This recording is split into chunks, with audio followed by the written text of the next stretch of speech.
Okay, welcome everyone to the fourth session of Minding Your Business, which is a web-based series on essential components of the business plan. In previous sessions, we have reviewed the market analysis, the SWOT analysis was one. We also reviewed financials, and now we're rounding it off to the last section, which is the executive summary. My name is Shauna Cooper, and I'm the Executive Director of Benedict College Women's Business Center, and we welcome you to this webinar. This will be a very informal process. Just think of it more so as a discussion. If at any time you have a question, feel free to either raise your hand or unmute yourself to ask the question. I would advise, though, until you do have a question or a comment, that you mute your mics, because this webinar is being recorded and will be uploaded to Benedict College Women's Business Center's YouTube channel later today. So Benedict College Women's Business Center was started in September 2020. And we all know what happened in that year, COVID. It was a unfortunate yet dynamic time to launch the Women's Business Center. And the Women's Business Center exists for a myriad of reasons. One, there are scores of entrepreneurs and business owners, ambitious and aspiring in nature, who want to either start a business or have a business, but for whatever reason, seems stuck. And what makes this what made this an unprecedented time, because we know starting a business or having an idea for a business is one thing, but when you put on other environmental challenges such as COVID, and you got market supply chain demand, supply chain issues, in addition to inflation as a result of those supply chain issues. There were some other environmental things that happen with respect to social interaction that made it difficult for some aspiring entrepreneurs and ambitious business owners to start and grow their business. So that's where the Benedict College Women's Business Center comes in. You know, it is our mission to help those who have an idea, want to grow or even scale their business, to meet them where they are. You know, being a business owner or an entrepreneur can be very lonely at times, and you can only take yourself but so far. So that's where we come in. We have a team of staff with varying degrees of expertise. Everyone at the Women's Business Center either was an entrepreneur or still an entrepreneur, business person.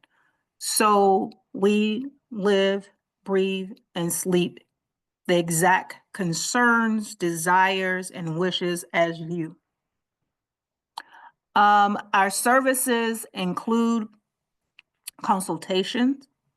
We have several business education programs for those who are thinking about starting a business, which we call a pre-venture. We will be having a boot camp in the wintertime. More information on that will become available. So this will be for individuals who have an idea, but not sure what to do with that idea. How do I test it? You know, how do I know if I'm the right person to do this? What do I need to do to get this business off the ground? So that's who the boot camp is for.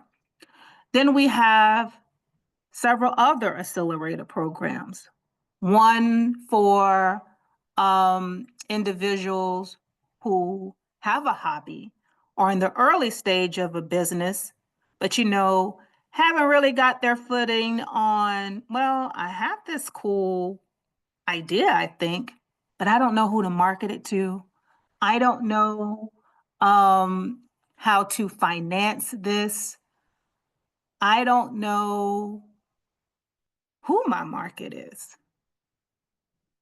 And then there is the growth stage accelerator program. Both the early stage and the growth stage programs are 10 weeks, and the boot camp for the pre-venture will be 4 hours.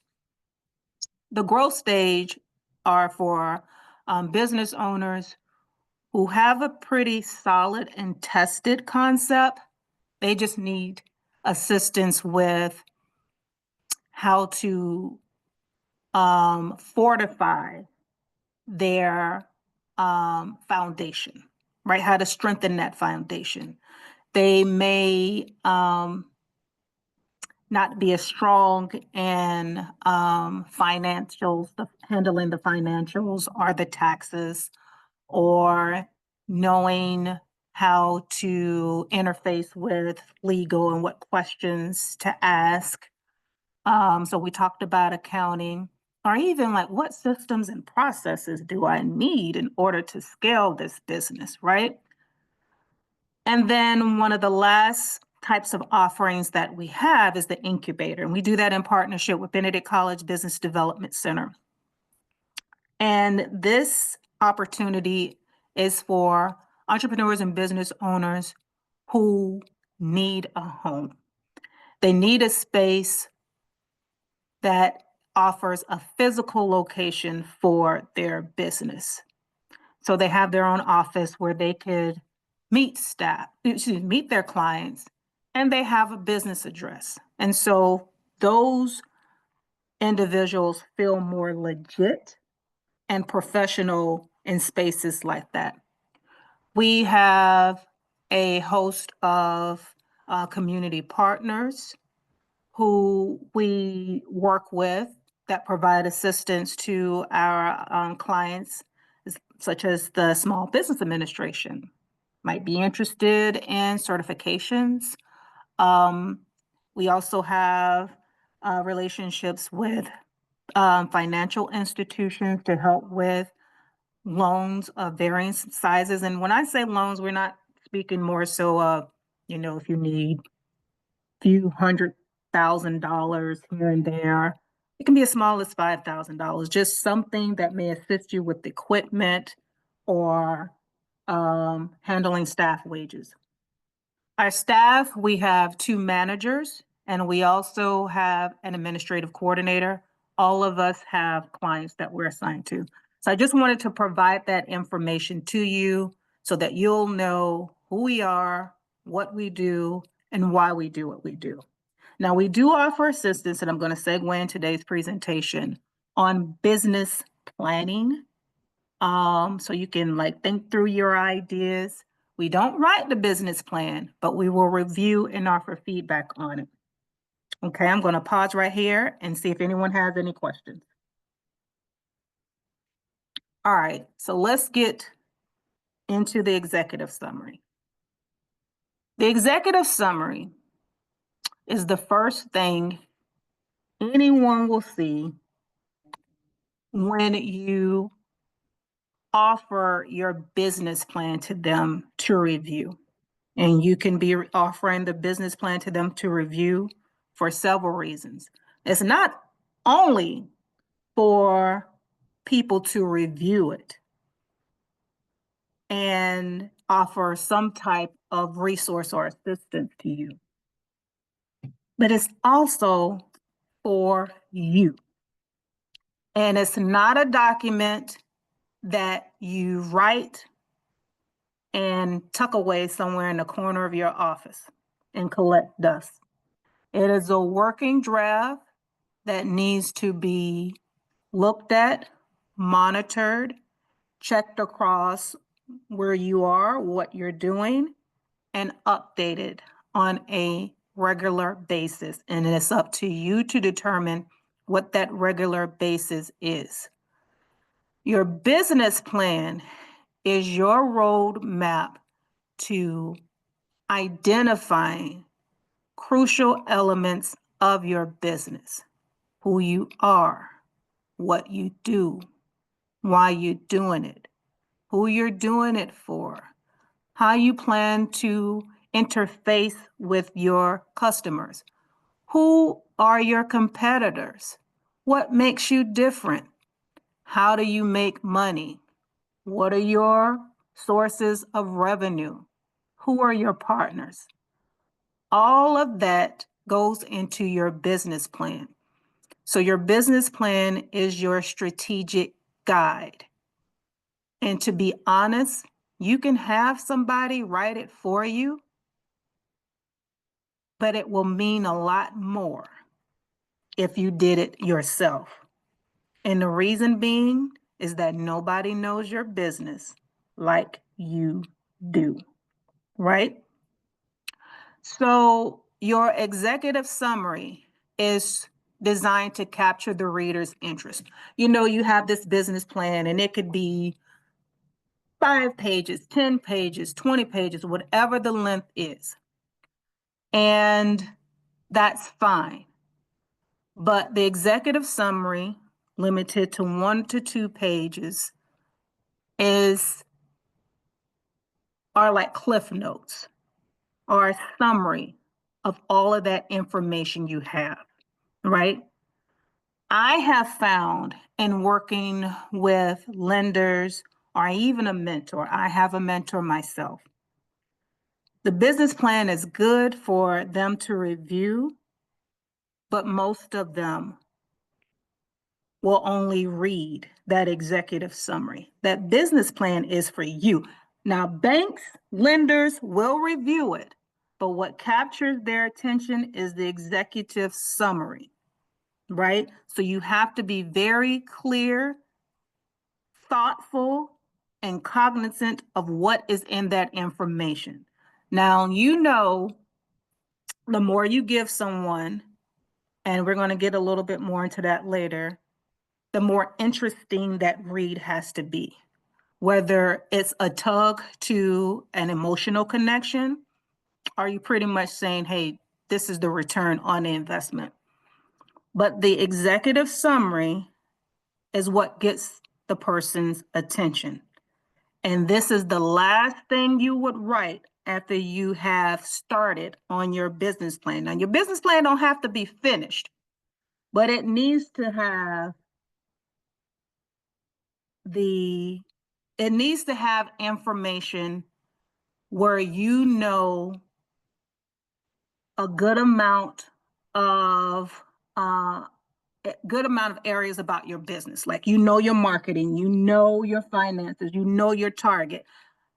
You have to have detailed descriptions for each one of those sections before you write that executive summary, which should be last. It's not the first thing you write, because your business plan will constantly evolve and you'll never get behind that, get past that if you start with that first.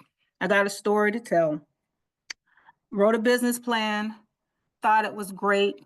My background is public health, so and evaluation. So I do quite, in previous jobs, I would do quite a bit of research, and grant writing. So I presented this business plan to my mentor, and I was so happy about it, right?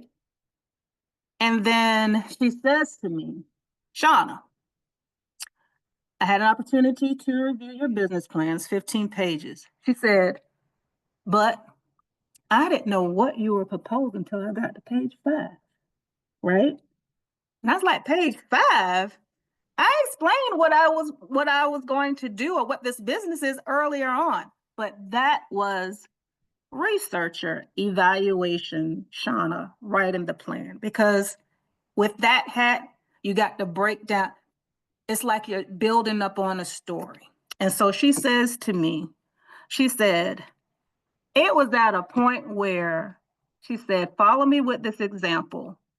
That she said, how you see planes fly above? And I was like, yes, ma'am. She's like, Shauna, you at 30,000 feet. And I thought that was you flying in the air. But there's other planes around there too. She said, I'm going to need you to lower that plane so I know it's you. Because right now, I don't. And that hurt, but when I went back and reviewed without the emotion, she was absolutely right. That information that is pertinent for you and your growth is fine. But what is important to the investor need for me to articulate to the investor was another thing. So there are two separate views in this business plan, and I don't mean to confuse you. The business plan is ultimately for you and the execution of your business, but it also, if you're working with funders or investors or whatever the case may be, they just want to know what it is you're doing, why it's going to work for the most part, and how they're going to get a return on investment. What I presented to her is what I would do on a day-to-day basis. So when you're writing, be sure to think of who your intended audience is. And so once she gave me that feedback, I was able to take the emotion away, do away with those hats that I've had in previous experiences, and say, okay, well, as a funder, if I'm looking for a partner, what is it that I need them to know? These other 13, 15 pages are for me, but at the end of the day, bite-sized pieces that they can understand. What do I need to take out of this plan and put on these 2 pages that'll make them say, okay, well, let's talk some more. How can I help? Okay. All right, so why the executive summary matters. Again, it's the first impression of your business plan. Now, again, we talked about various parties as to who the business plan is for. It's for you and your team. It's for investors. It's for other types of lenders. It could be that you are using it to help write a grant, all right? Serves different purposes. But because people or it could be for your mentor to review, like I had. Because it serves multiple purposes and you are asking people to read it who have other responsibilities, and those other responsibilities could be reading other business plans, the first impression is what it matters. It shouldn't read like other business plans. Nobody's asking you to be Steven Spielberg or any of those people, but you have to catch their attention. Sometimes data does that. Our question, did you know that ... right? What is it that you are going to write in those first sentences? And we're not talking about the packaging of it, which is one thing. You got the nice picture, the nice coloring, that's cute and nice too. But it's the text that matters. And how is it that you are going to draw in their attention? It could be a personal connection. I'm starting this business because, let's say, for example, maybe there aren't any, let's just say there aren't any private offices for people that work remotely in your town where you live. Okay. And you know that because you are a remote worker, right? But there's no place for you to go outside of your library. That is one, I'm sharing what my experience is. Two, I'm also saying what the town I live in limitations are. So I am walking you through something that perhaps people who are reading the business plan, may they themselves experience or know people who experience. I am saying here is a need and why it is a need, right? All right. Other parts of your business plan that will be included is your strategy. How are you going to make the business work? What is the market potential? Now, some people like to use, this particular business globally makes $55 billion. That's great globally, but we talking about your local market. Okay, so what is the market potential? You know, if it's that you have a restaurant where, you are selling vegan items, let's just say. Okay, there may not be any vegan restaurants there, but why? Is there a need? Do people even want it? And some of what you can do, and this is the tip that I use when looking at market potential. Now, it may be a little challenging if you're in a smaller community, but Google has this free tool called Google Keywords. And you can put a keyword in there and it will let you know how many people, based upon your parameters, how many people search for that daily, monthly, quarterly, and annually. That will tell you if there's a need, if my vegan restaurant will work. Okay, I can say, well, you know, 15,000 people look for, excuse me, let's just use a small number. 5,000 people restaurant have searched for a vegan restaurant in Gaffney, South Carolina. Okay, and we don't have a vegan restaurant, and I have a background in, in culinary, the culinary arts or whatnot. That's showing market potential. You can also show market potential by having informal conversations with them. Say, for example, you are in a restaurant that is perhaps a competitor, just talking to the customer. What is it that you like about this place? Do you come often? Let's talk about the service. You get market research right then and there on the spot that you can then utilize for your business. All right. And if you have any questions, please come off the mic and unmute yourself and feel free to ask and make a comment. All right, so key components of the executive summary. So your mission and your vision. Your mission is, at the end of the day, this is what we do, who we are, what we do, who we do it for, and why. It should not be a whole page, but think of it more so as the first part of your elevator pitch, right? Your vision is years from now, in the perfect world, the ideal world, this is what we envision. Okay, we talked about the problem and opportunity. The problem, what is the unmet need that you are addressing? And why you're doing it. How do you know that there's an opportunity to do this and what will make it successful? Then you're going to talk about how you plan to solve your problem. And I read a marketing book, and I can't remember the name offhand, but it's a bestseller. And that book pretty much says, when you address a problem or you find the solution, you know who the hero is? The customer. The customer wants to feel as though they're the hero, not you. Nobody cares that you are the best person in XYZ. They want to know how you can make them feel better.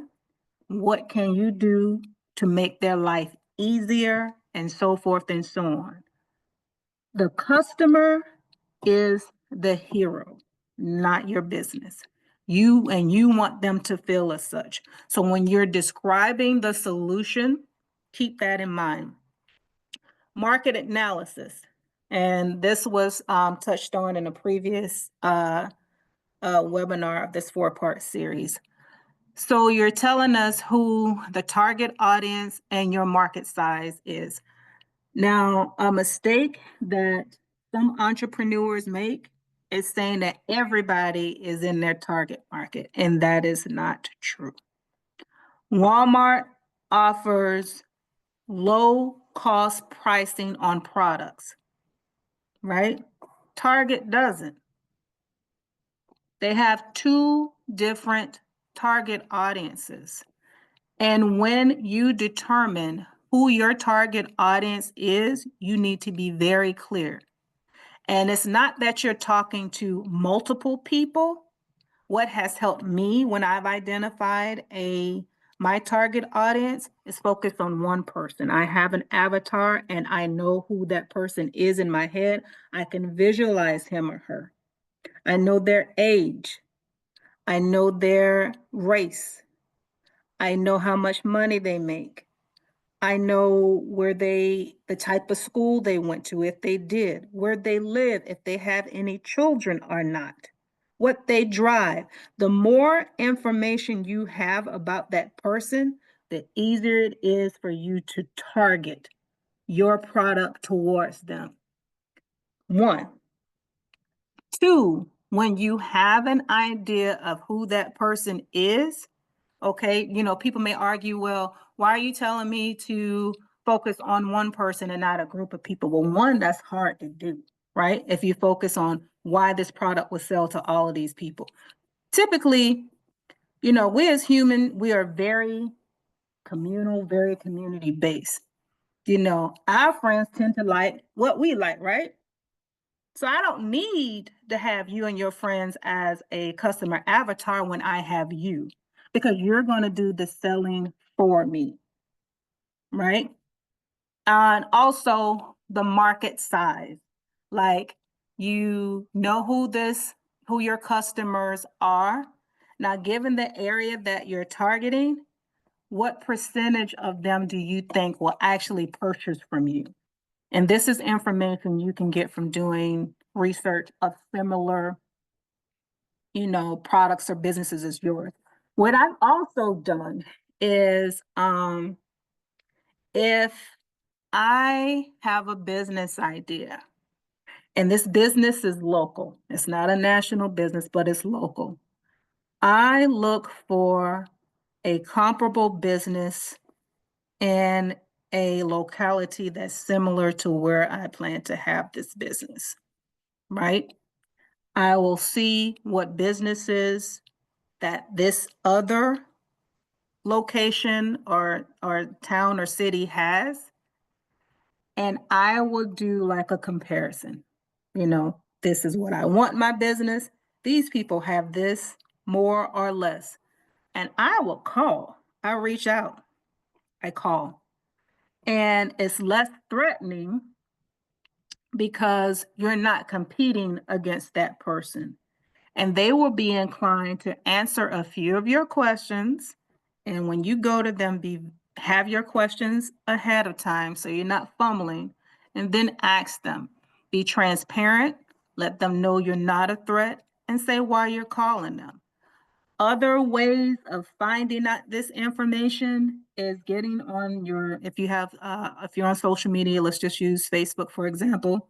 There are Facebook groups for people in different industries. It's just a matter of joining. I'm in several. I rarely say anything, but I'm taking in a lot of information.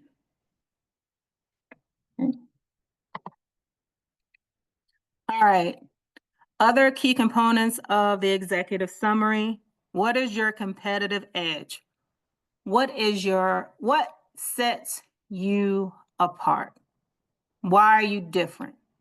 If you are in the let's go back to the office thing. If you are in your business is that you're offering offices to professionals, who are your competitors? Well, my competitors would be the library. They have space, right? The coffee shop, they have space, right? Colleges and universities, they have space, but all of them may not be adequate or appropriate for the person I am targeting. The library, they tend to operate on a first come, first serve. And if they have an event, you best believe is their business to prioritize over anything that you wish to have at their establishment. So that may not, and also, you got to control for other things as well. Open spaces, conversations. Let's talk about the colleges, universities. They have space too, but they also make money off of charging for these spaces, right? And now I got to tell my client or whoever I'm meeting how to navigate on campus, which is difficult, right? So, what sets you apart? What makes you unique? If you are making soaps or whatnot, are you using all natural products? Are they vegan? Are they organic? Are you using scented or unscented? What sets you apart? Are you including packages or not? Like, is it do you have some type of sustainability principles or whatever the case may be? But what is it that sets you apart from your competitors? Because you may be offering similar things, but to some degree, you're going about it differently. And then your your financial highlights. Provide any key numbers or projections. If you are a newer business, you might not have this information, but there are resources online that can help you do it. There are places like LivePlan or resources like LivePlan that will have a very streamlined version of a business plan, so you could maybe get some idea of what the numbers are for a business such as yours. There's also ChatGPT, which does a great job of using very little time to extrapolate data across the internet to tell you about industry data and statistics or whatnot. There's also just basic Google research, right? These tools are all good, but you also have to do your due diligence to make sure it makes sense for your business, right? It's just good to use these as a starting point, but you will have to make that yours, right? And then the call to action, what is it that you're asking for and why? Are you asking for mentorship, right? It doesn't always have to be financial. And what does that mean? What is it specifically that you want from this person's time? How often do you want to meet? Do you want accountability? Do you want a subject matter expert? What is it that you want? Financial. How much do you want? Why? How you plan on making money and paying that money back? How are this money going to help you? You're applying for a grant, same thing. And lately, I've seen as far as business grants, the ones that I've come across, is that quite a bit of them are asking for a social connection. What type of social impact are you making within your community? Are you hiring people? Are you using locally sourced materials? So, but your call to action should be really clear. And so when you're writing your executive summary, the 1 or 2 pages, by the time they get to that call to action, because you've been so intentional and clear and you've been hitting all the marks and the points that we've addressed, and ideally, what you're asking for and within reason should lend to a yes. Or it could be that let's get some clarity on these things, but we're very much interested.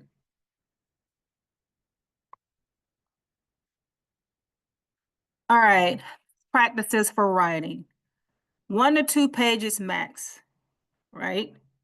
And it should beautifully summarize what's in your business plan. All right. You want somebody to review your executive summary. Your business plan would be good too if you find somebody to do it. And here's the type of people you want to read it. Not your friend, not your mama, because usually they're gonna tell you, baby, this is good. And it might not be. Right? Unless you have that friend, like I have a really good friend and she's honest. And she's like, this is awful. But I appreciate that. So you want someone who's not emotionally connected to you and celebratory to all of the things, your accomplishments that you do. You want to invite someone who knows very little, has limited knowledge of your business plan, of your executive summary, because if they can understand it, you're on to something, right? If you have a mentor, have them to do it. You have the WBC. I mentioned that's something that we do, you know? And if you have an investor or looking at a lender, say, hey, I'm thinking about this idea. Can you put your eyes on it and give me some feedback? You're not asking for any money right now, but you're just saying, hey, you're just dangling the carrot to say, to draw the interest. And you'll be surprised at the feedback and insight that you receive that you didn't even consider. All right. And then again, you want to highlight your unique selling proposition. What makes this product great? Okay. Common mistakes to avoid. Being too vague or generic, it sounds like every other product, every other business plan out there, and then using all of this jargon that people don't understand. You want to be very clear and to the point, and all these fluff words like, this product will be a beacon of something in the community, or, these fluff, colorful words. Steer clear of that because it's taking a lot of space on your, with the pages. Ignore the target audience priorities. And sometimes creatives have this challenge because they like it, they think everybody else should like it, right? And that's not true. Say for example, let's use the soaps or whatnot. There may be, all right, you could just think of the things that you like. Everybody's not going to like that. And if you are selling to a person, whether a product or a service, it don't matter if you like it because you're not buying it. And you shouldn't be emotionally connected to that either because you're not the customer. And I had to learn that. Just because you like it don't mean that the customers have to like it because I am not the customer. Not saying what you want in the end, you know? Do you want mentorship? Do you want a partnership? Do you want an angel investor? Do you want money through a financial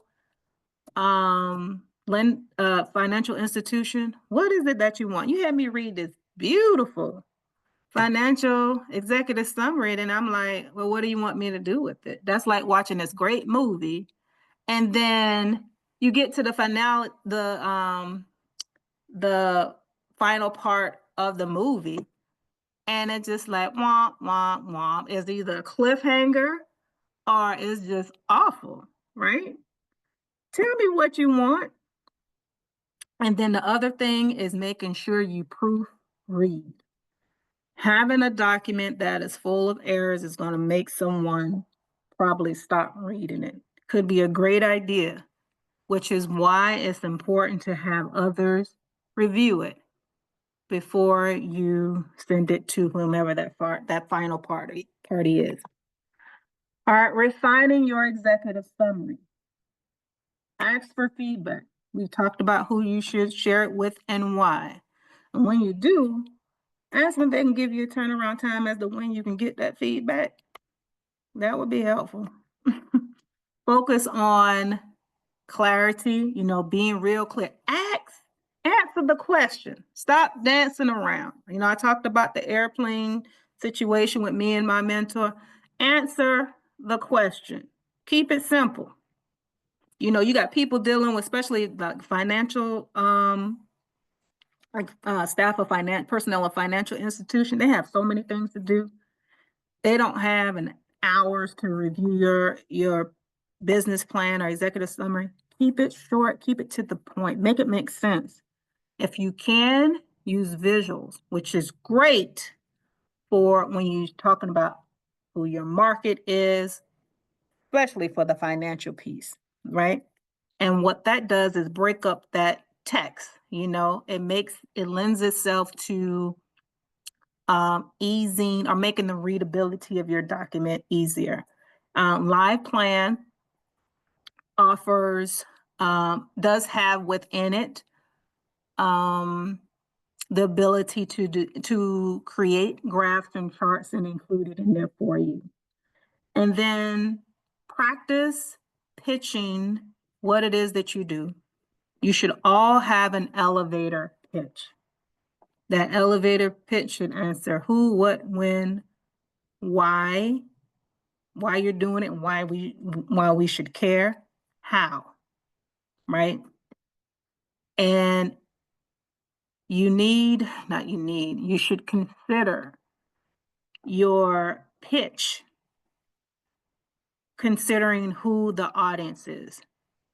There's a pitch that you would do for your lender that you wouldn't do for your consumer or your customer. All right, practice. The more comfortable you become with that, the better it will be, the more confident you will be. All right. All right, then preparing for questions. And we kind of like touched upon this, what sets your business apart.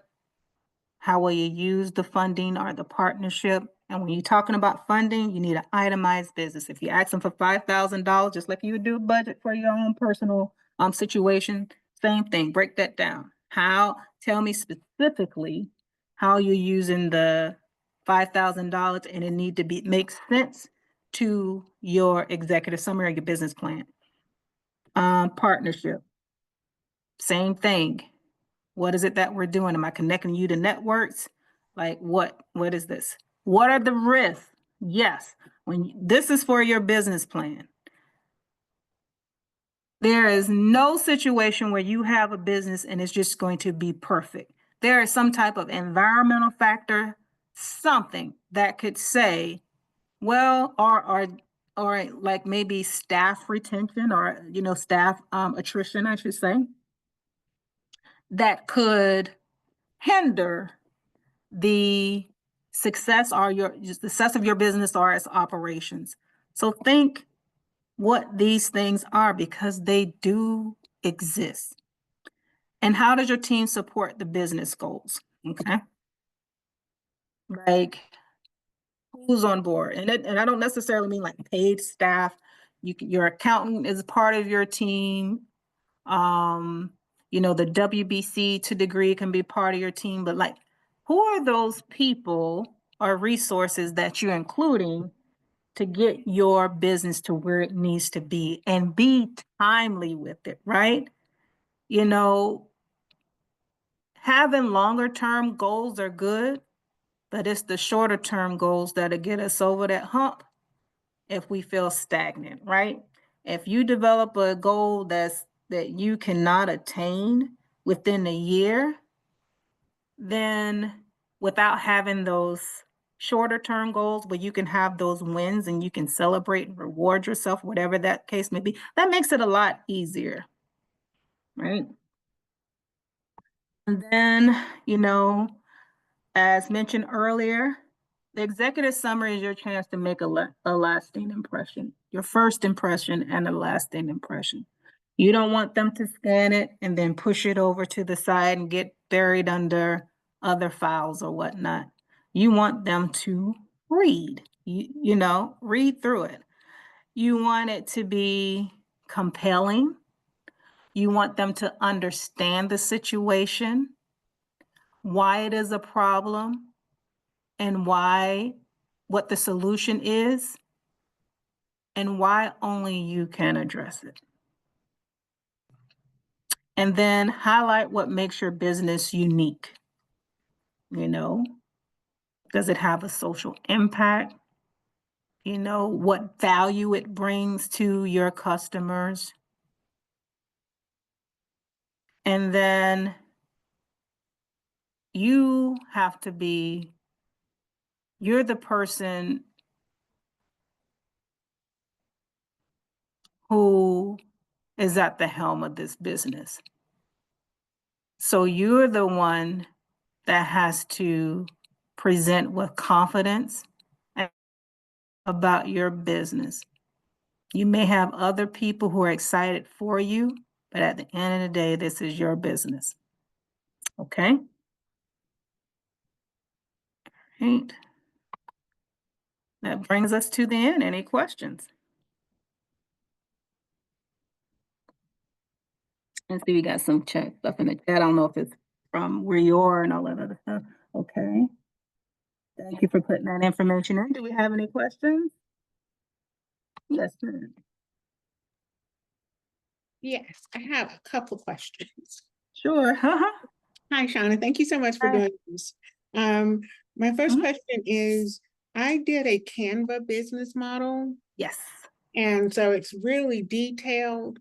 And I want to know, can I use that to write an executive summary for now as I'm just kind of going through and getting the whole written? Right. So the business model canvas is a great tool.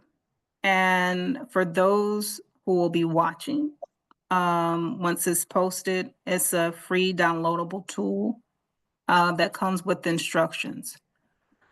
Ideally, what you want to do is extrapolate those sections and use it to build upon your business plan, Mhm. right?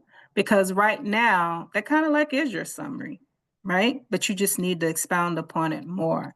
And the more you flesh it out, you'll see the easier it is to write that summary. At least that's been my experience, if that makes sense. So use the Canva business model to create the business plan. That way I can, create a better. Right. Okay. Right. And what helps me sometimes when I'm writing these things is the repetitive question of why. When you ask yourself the question like, okay, what problem does this solve? Well, why? Okay, usually the first 2 or 3 answers is not good enough. Keep asking yourself why until you run out of reasons. That's the why. Okay. Mm-hmm. Okay. And what else did I have? Okay, and this has nothing to do with the business plan, but Mm-hmm. said something in the beginning about the Mm-hmm. incubator and Yep. the growth stage. So how, like, do you guys announce, because I know I get emails and all that stuff. So do you guys announce when you are opening that up?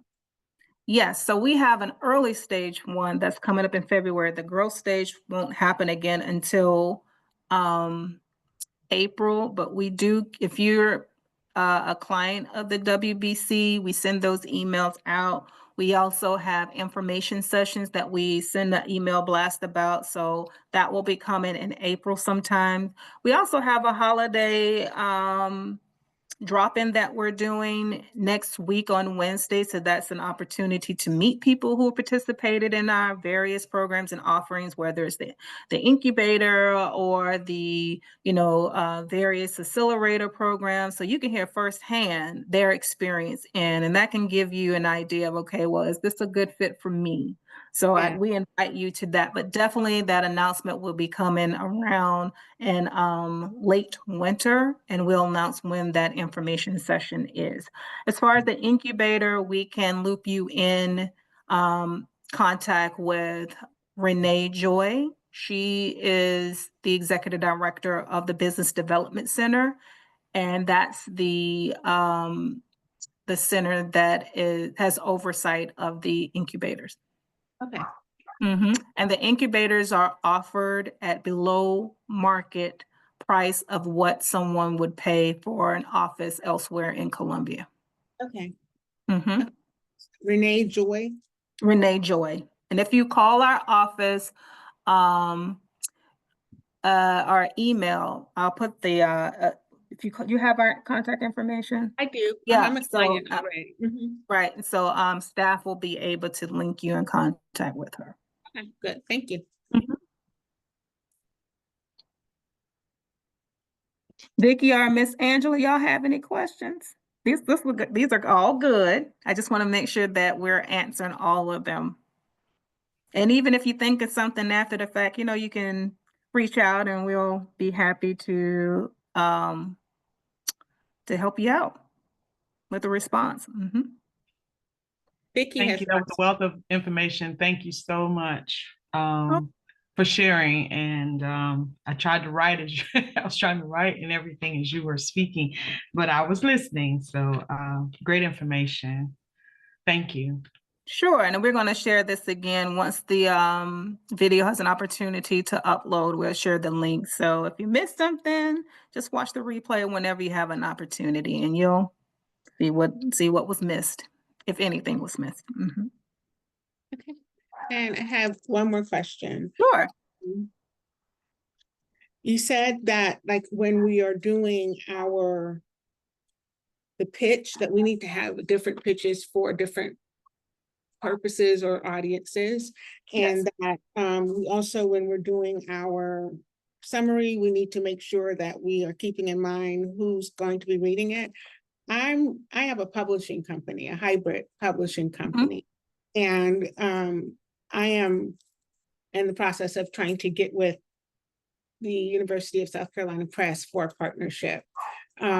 Just because I need their distribution. I would like to have their distribution network to go through. And so when I'm looking at that, like what's the best way to go about getting, I guess, making my small niche hybrid publishing company like appeal to them, because it's like they're going to need to know what they're getting out of it.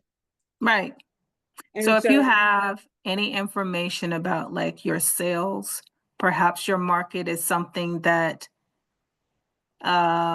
they should strongly consider. There may be a market that they are not, they may be including or not including, but okay. your why should be the sale and why it's important. Okay. Allow them to see how this market can benefit them. Remember, Yes. if you're selling something to them, they need to feel like the superhero. What's in it to them, for them? Okay, that works. And Thank there you. could be, like, opportunities for certain demographics to bring them on board for a situation as such. So be very clear. Yes, because it's my niche. Like you said, I can't work with everybody. So I've chosen Southern underrepresented women, particularly BIPOC, LGBTQIA, and disabled older women, because in the publishing industry, those are across the board, like very difficult to get traditional publishing contracts just because they don't want to work with older people. And then everybody else, it's just like the way it is. And I know that Carolina does not, their press, they don't have a good they don't have a good DEI initiative, and they're trying to get under new management. And so So sorry to interject, but also be clear about why what's in it for them. And then maybe when you meet with them, say, I have this idea. What are your thoughts? Let them talk and tell you what is needed. And then you can decide if that's something you can do or will do. Okay. That works. Thank you. Absolutely.